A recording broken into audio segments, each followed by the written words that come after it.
ভূমি সংস্কার বোর্ডের কিছু অসাধু কর্মকর্তারা দুর্নীতির মহা উৎসবে মেতে উঠেছে।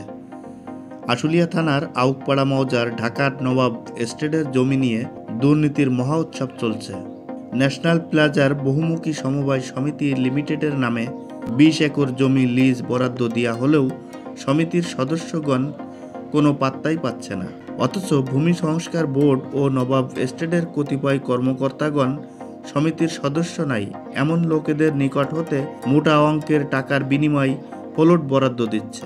এ বিষয়ে সাধারণ সদস্যগণ পরিচয় গোপন করে অভিযোগ করলেও তার কোনো সুরাহা না করে অবৈধভাবে আর্থিক সুবিধা নিয়ে প্লট বরাদ্দ দিচ্ছে, যার ফলে সমিতির সভাপতি ও সাধারণ সম্পাদক অভিযোগ করলেও তার কোনো তোয়াক্কাই করছে না ভূমি সংস্কার বোর্ডের কিছু অসাধু কর্মকর্তারা।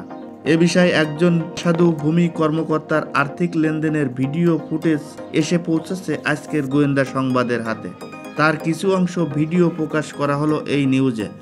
এ বিষয়ে একজন ভূমি কর্মকর্তার কাছে মুঠোফোনে জানতে চাইলে সাংবাদিক পরিচয় পেয়ে নেটওয়ার্কের প্রবলেম দেখিয়ে কল কেটে দেয়। পরবর্তীতে ফোন করে যোগাযোগ করার চেষ্টা করেও যোগাযোগ করা যায় নাই।